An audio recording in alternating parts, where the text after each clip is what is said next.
ये कहानी शुरू होती है इंडोनेशिया के एक छोटे से गांव से। वक्त है 1943 का। इंडोनेशिया में इस वक्त 3 नेशंस के लोग रहते हैं, इंडोनेशियंस, डच और जापानीज। जापानीज इंडोनेशियन और डच लोगों पे बहुत जुल्म करते थे, इसीलिए ये दोनों नेशंस जापानीज को पसंद नहीं करती थी, ना ही उनके साथ घुल मिल के रहती थी। लेकिन आपस में ये लोग बहुत प्यार से रहते थे। पता चला है कि इंडोनेशिया के इस छोटे से गाँव में कुछ जापानीज सोल्जर्स ने इंडोनेशियन और डच लोगों को कैद करके रखा था, जिनको यहाँ से बचाने आती है एक डच लड़की इवाना। वो अपनी होशियारी से यहाँ से सब कुछ छुड़वाने में कामयाब हो जाती है, लेकिन उसकी बुरी किस्मत के आखिर में वो खुद ही जापानीज सोल्जर्स के हाथों पकड़ी जाती है। उसे ऑफिसर के पास लाया जाता है, जो कि इवाना का ही दोस्त था। इवाना को लगा कि ऑफिसर उसकी मदद करेगा, लेकिन ऑफिसर उसका गला दबाकर उसे मारने वाला था। जो देख एक इंडोनेशियन लड़का यहाँ इवाना की मदद करने के लिए आता है और ऑफिसर के सर पे एक बड़े से पत्थर से वार करके उसे बचाकर यहाँ से ले जाने लगता है। ये लड़का भी इवाना का ही दोस्त था और जापानीज सोल्जर की कैद में था, अभी इवाना की वजह से ही छूटा था। ये दोनों यहाँ से भाग रहे थे कि पीछे से वो सोल्जर उठकर इन दोनों की तरफ एक गोली चला देता है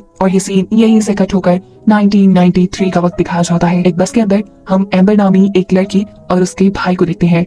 पता चला है कि उसके पेरेंट्स की एक कार एक्सीडेंट पे मौत हो गई है और उसी एक्सीडेंट की वजह से वो भी अपनी तरह से देख नहीं पाती, उसे सब कुछ धुंधला दिखाई देता है। इसीलिए एम्बर का भाई हमेशा उसका ख्याल रखने के लिए, उसको गाइड करने के लिए उसके साथ रहता है। कुछ ही देर में एम्बर अपनी मंजिल पे पहुंच जाती है। ये उसके दोस्त एगस का घर था, जिसे देखने पे पता चलता है कि ये तो वही बिल्डिंग है जहां आज से कई साल पहले जापानीज लोगों ने इंडोनेशियन लोगों को कैद करके रखा था। एगस एम्बर और उसके भाई को घर के अंदर ले जाता है, अपनी फैमिली से मिल पाता है, जो सभी एम्बर और उसके भाई से मिलकर बहुत खुश थे। कुछ ही देर बाद एम्बर का भाई एगस के ग्रैंडपा के साथ गेम खेलने लग जाता है और खेलते खेलते उनकी डिस्क यहाँ करीब ही एक छोटे से घर की खिड़की के अंदर गिर जाती है। ये लोग उसे लेने के लिए उस घर में जाते हैं। एम्बर भी वहाँ जाती है। घर बहुत पुराना था। जब एम्बर आगे जा रही थी तो अचानक ही फ्लोर की लकड़ियां टूट जाती हैं और एम्बर बेसमेंट में जाकर गिरती है। उसकी मदद करने को फौरन उसके भाई और उसका दूसरा साथी यहाँ आती है और उन्हें ये जगह काफी इंटरेस्टिंग लगती है। इधर से ही उन्हें एक अजीब सा बॉक्स मिलता है, जिसे लेकर वो अपने घर आ जाते हैं। उन्होंने एक स्टैचू भी देखा था जिसका सर नहीं था। घर आने पर जब ये बॉक्स खोलते हैं तो उसके अंदर से उन्हें सबसे पहले डायरी मिलती है, जो इवाना की डायरी थी, यानी उसी लड़की की जिसे हमने मूवी के पहले सीन में देखा था। डायरी में लिखा था कि इवाना के पेरेंट्स किसी न किसी हादसे में मारे गए थे। वो घर भी इवाना का था और ये बॉक्स भी। बॉक्स के अंदर जो इन्हें कैसेट मिली, जब ये लोग उसे चला के देखते हैं तो उसमें एक बहुत ही अच्छा सॉन्ग था। सबको पसंद आया और सभी डांस करने लगे। डांस करते करते अचानक ही घर की लाइट चली गई और कुछ करने को था नहीं, तो ये लोग सोने के लिए चले जाते हैं अपने घर पे बहुत सी कैंडल्स जलाकर। यहाँ हम नोटिस करते हैं कि अचानक रात में उनके घर का मेन डोर खुल जाता है। एगस जो एम्बर का दोस्त है और इस घर का ओनर है, वो बाहर चेक करने जाता है, लेकिन बाहर कोई भी नहीं था। सब सोने के लिए लेट चुके थे। इस घर के हर कमरे में रेडियो टेलीकॉम्स लगाए गए थे ताकि हर कोई एक दूसरे से कांटेक्ट कर पाए। एम्बर को अपने रूम के रेडियो टेलीकॉम के अंदर किसी की आवाज आती है, ऐसी जैसे वो उसे उसके रूम से बाहर बुला रही हो। एम्बर आवाज सुन के बाहर आ जाती है और बाहर आने पे एम्बर को सब कुछ ऐसा नजर आ रहा था जैसे उसकी नजर खराब ही ना हो। यहाँ उसके सामने जैसे एक फिल्म चलने लगी थी। उसे वो वक्त नजर आ रहा था जिस वक्त में इवाना अपने साथियों को बचाने के लिए इस घर में आई थी, यानी आज से कई साल पहले का वक्त। पता चलता है कि कहानी के पहले सीन में जहाँ जापानीज ऑफिसर ने इवाना और उसके फ्रेंड की तरफ गोली चलाई थी, तो वो असल में इवाना के फ्रेंड को लग गई थी। उसकी जान बचाने के लिए इवाना दोबारा उसे इसी घर के अंदर ले आई। उसने जान बचाने के लिए यहाँ के सभी इंडोनेशियन लोगों से मदद मांगी, जिनको अभी उसने बचाया था, जिन्होंने इवाना की कोई मदद नहीं की। अभी वो यही चीजें देख रही थी कि अचानक रूम से एम्बर का भाई बाहर आ जाता है। उसकी आवाज सुनकर वो चौंक जाती है। उसे कुछ समझ नहीं आया। वो रूम में वापस आकर लेट गई। ये सब उसका विजन था। रात में दोबारा उनके घर के दरवाजे खुले। इस टाइम पर उनका म्यूजिक प्लेयर भी चलने लगा था, जिसकी आवाज एगस की ग्रैंडमा को आती है। इसे बंद करने के लिए जब वो बाहर आई तो उन्हें अपने घर पे सर कटा स्टैचू दिखा, वही स्टैचू जो हम इनके साथ वाले घर की बेसमेंट में देख चुके थे। इसे देखते ही ग्रैंडमा डर कर वहाँ से भाग जाती है। वॉशरूम में अपने आप को लॉक कर चुकी थी, लेकिन जो कोई भी था वो उनसे पहले ही वॉशरूम में आ चुका था। वो पीछे से ग्रैंडमा के सर को पकड़ लेता है।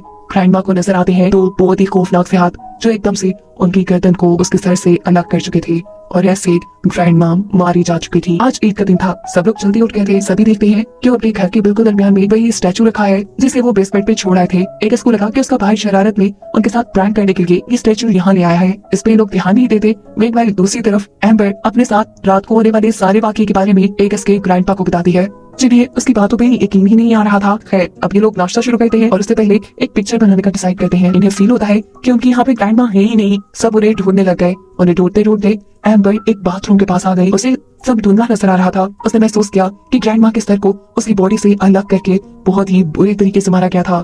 ये सब महसूस करके वो डर गई। उसे जोर से चीख मारी। उसकी आवाज से सब यहाँ आते हैं और ग्रैंड माँ की ऐसी हालत देखकर बहुत ज्यादा डर जाती है। ये काम कौन कर सकता था? केस को सॉल्व करने के लिए वो पुलिस को बुलाते हैं, लेकिन पुलिस भी बॉडी की ऐसी हालत देखकर घबरा चुकी थी। इस टाइम तो बॉडी के ऊपर बहुत से कीड़े भी चढ़े हुए थे। उससे डरकर वापस गाड़ी में बैठ जाती है और अपनी फोर्स को बुलाने के लिए कांटेक्ट करते हैं। वो यहाँ से खुद भी जाना चाहते थे, लेकिन बारिश की वजह से कुछ भी नहीं कर पा रहे थे। देखते ही देखते रात हो गई और आधी रात में दोबारा एम्बर को म्यूजिक चलने की आवाज आई। जैसे ही वो म्यूजिक प्लेयर के पास आती है तो इस वक्त दोबारा उसे सब क्लियर नजर आने लग जाता है और इवाना की कहानी एक मर्तबा फिर कंटिन्यू होती है। दिखाया जाता है कि इवाना जिन इंडोनेशियन लोगों को यहाँ बचाने आई थी, वही इंडोनेशियन लोग इवाना को इस लड़के से अलग कर देते हैं। वो तो उनसे मदद मांग रही थी, लेकिन यहाँ उल्टा इंडोनेशियन लोग ही उसे जोर जोर से मारते हैं। आज इवाना के साथ जो कुछ भी हो रहा था, यहाँ प्रेजेंट में एम्बर के साथ घर के सभी लोग देख पा रहे थे। इवाना की दर्द भरी आवाजें और लोगों का ये मारना सब सुन पा रहे थे। सिर्फ यही नहीं, दीवार पे आए शैडो में उन्हें ये सब नजर भी आ रहा था। ये मारने वाले इंडोनेशियन लोग अब इवाना को जापानीज सोल्जर्स के हवाले कर देते हैं। उन्होंने अपनी ही हमदर्द के साथ धोखा किया था। जापानीज सोल्जर भी यहाँ इवाना को खूब टॉर्चर करते हैं, अपनी गन से मारती हैं और गुस्से में इवाना सभी लोगों को कहती है, देखना मेरा हिसाब यही पूरा नहीं होगा। मैं अपने खून के एक एक कतरे का बदला लेने के लिए वापस जरूर आऊंगी और हर इंडोनेशियन और डच लोगों को मारकर अपने खून की प्यास बुझाऊंगी। ये बातें सुनकर जापानीज सोल्जर को गुस्सा आ जाता है और वो अब इवाना के ऊपर ऐसा बुरा हमला करता है कि उसका सर बॉडी से अलग हो गया। शैडो देखने वाले एम्बर और यहाँ सारे लोग देखकर डर गए। इन्होंने देखा कि जापानीज सोल्जर ने इवाना का सर उठाकर बाहर कुएं में फेंक दिया था, जबकि इवाना का जख्मी बॉयफ्रेंड इवाना की बॉडी को जैसे तैसे उठाते हुए यहाँ साथ वाले छोटे से बने घर की बेसमेंट पे ले गया। इवाना की लाश को छुपाने के लिए उसने बहुत सी मिट्टी इवाना के ऊपर लगा दी ताकि सबको लगे कि ये एक स्टैचू है। उसके बाद कपड़ा ढक के वो यहाँ से बाहर निकल आया। वो जापानीज सोल्जर से अपनी दोस्त इवाना का बदला लेना चाहता था, लेकिन वो जख्मी था, ज्यादा कुछ नहीं कर पाया। जापानीज सोल्जर्स ने उसे ही मार दिया। यहाँ सब लोग जो शैडोज देखने में बिजी थे, इतने में ही दिखाया जाता है कि इवाना की सोल एक इसके भाई को साथ वाले घर की बेसमेंट में ले जाकर बुरी तरह उसके सर को उसकी बॉडी से अलग करते हुए मार देती है, ऐसे ही जैसे उसने ग्रैंड माँ को मारा था। ये देखकर सब पूरी तरह डर जाती है और आकर पुलिस वाले की वैन में बैठ जाते हैं। ये लोग यहाँ से भागने की कोशिश में थे, लेकिन गाड़ी स्टार्ट ही नहीं होती। उन्हें यहाँ पे इवाना नहीं रोका हुआ था, क्योंकि अब कार की रेडियो पे ये लोग इवाना की आवाज सुन रहे थे। सिर्फ यही नहीं, इवाना अब अपने खून से लथपथ हाथ गाड़ी के चारों तरफ लगा देती है और ये देखकर ये लोग बुरी तरह डर जाते हैं और अब इवाना एक और बंदे का मर्डर करते हैं। वो एक इसकी आंट को बिल्कुल उसी तरह मारती है जिस तरह उसने पहले 2 लोगों को मारा, सर को बॉडी से अलग करते हुए। इन सबको अब बहुत अपने बहुत करीब नजर आ रही थी। इन्हें पता था कि इवाना अब इन्हें भी मार देगी। अपने आप को बचाने के लिए ये लोग इस सिचुएशन से लड़ने का फैसला करते हैं। ये फैसला करते हैं कि ये इवाना के स्टैचू को जला देंगे और ऐसे शायद इन्हें इवाना की सोल से छुटकारा मिल जाए। अपने प्लान को सर अंजाम देने के लिए ये सब लोग बाहर निकलते हैं। सब लोग इवाना के स्टैचू को उठाकर कुएं के पास तक लेके आते हैं। पुलिस ऑफिसर इवाना के स्टैचू को तोड़ता है और सब मिलकर उसे कुएं के अंदर फेंक देते हैं। लेकिन इतने में ही इवाना की सोल यहाँ पर एम्बर और एम्बर के भाई दोनों को ही गले से पकड़कर हवा में लटका देती है। इन दोनों को बचाने के लिए उनके साथी ने इवाना की सोल के ऊपर पीछे से एक हथौड़े से वार किया, जिसकी वजह से इवाना की सोल के हाथ से ये दोनों ही छूटकर कुएं में गिर गए। यहाँ ऊपर से पुलिस वाला इनके पास एक लाइटर फेंकता है ताकि ये लोग इवाना की बॉडी को जला सके। इवाना जिसे नजर बहुत कम आता था, वो बहुत ही मुश्किल से यहाँ पे लाइटर ढूंढ पाती है और जैसे ही उसे लाइटर मिल जाता है, इससे पहले कि वो इवाना की बॉडी को जला पाती, यहाँ कुएं के अंदर भी इवाना की सोल आकर उसके गले को पकड़ लेती है। यानी वो भी अब एम्बर का गला तोड़कर उसे मारने वाली थी, पर वक्त रहते ही यहाँ ये लाइटर एम्बर का भाई पकड़ लेता है और वो यहाँ पे इवाना की लाश को आग लगा देता है। दिखाया गया कि इवाना की सोल जल गई, शायद वो आजाद हो गई थी और फाइनली इन दोनों की जान उससे बच गई थी। इनकी जान बच गई थी, लेकिन ये लोग ज्यादा देर यहाँ नहीं रह सकते थे। सुबह होते ही ये सब अपनी पैकिंग करके यहाँ से निकल जाते हैं। एम्बर यहाँ इवाना की एक फोटो अपने पास रख लेती है। उनकी इस घर से निकलने के बाद हम देखते हैं कि इस घर का म्यूजिक प्लेयर खुद चल गया। साफ मतलब था कि खतरा पूरी तरह टला नहीं। या तो इवाना नहीं मरी या फिर इवाना के बॉयफ्रेंड की रूह अभी उसका बदला लेने के लिए यहीं कहीं रहती है। आगे क्या होने वाला था कोई नहीं जानता। इसी मिस्ट्री के साथ ये कहानी यही खत्म हो जाती है।